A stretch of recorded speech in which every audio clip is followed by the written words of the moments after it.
This segment sponsored by Foster Financial.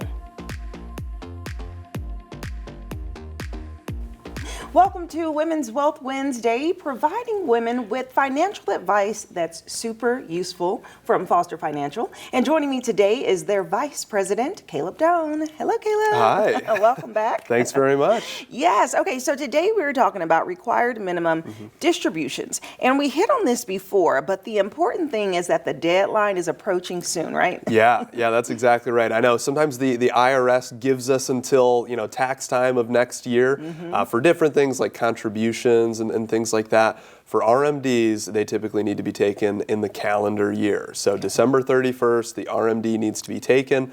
Otherwise, they like to hit you with pretty stiff penalties. Right. So, okay, so back to the top. What is a required minimum distribution? Yeah, so this is a minimum amount that the government requires you to pull out of pre-tax retirement accounts. Okay. So this would be a traditional 401k or a traditional IRA, for example. And I think for the most part, people are usually, pretty familiar with required minimum distributions. Right. They've changed the age a couple times, right? So now it's 73 that you have to start taking these at. And usually if people are close to that age, they know that they have to pull them out. Of course, on Women's Wealth Wednesday, we like to focus on strategies specifically for women. Right.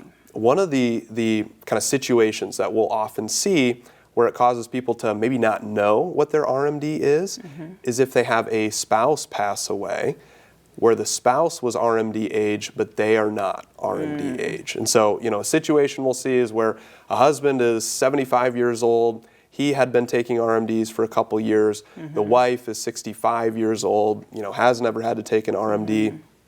If the husband passes away, the wife can inherit his IRA account, which is usually what occurs, but she still needs to take his RMD for the year in which he passed away.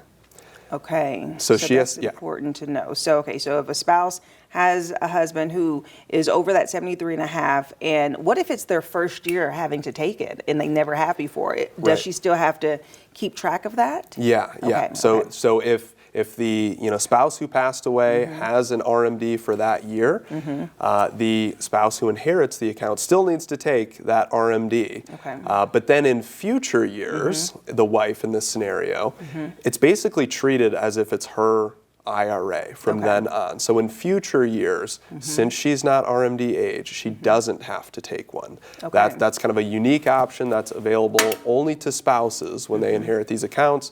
They have the option to treat it just as their IRA, but in the year that the husband passed away, she still needs to take his RMD if he hasn't satisfied it yet. So when you say it acts as her IRA, are you saying that she manages now both his account and her account, or does she roll it over to a combined? Yeah, she can actually account? roll it over to her account. So if she, he had an IRA with 100 grand, she had an IRA with 100 grand.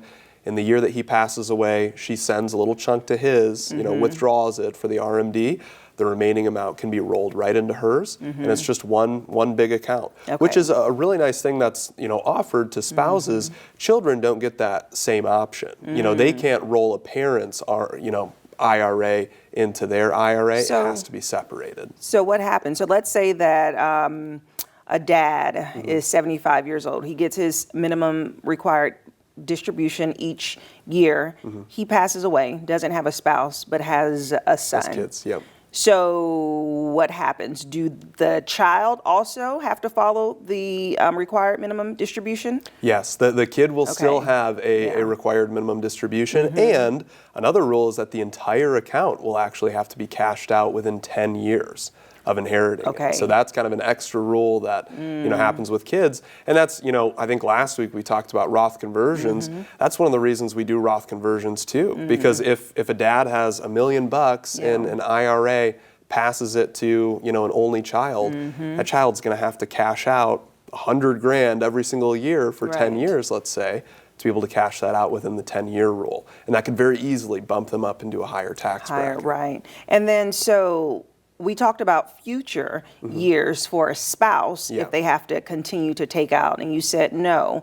But for a child, do they have to, are they still required, or does that IRA kind of become theirs?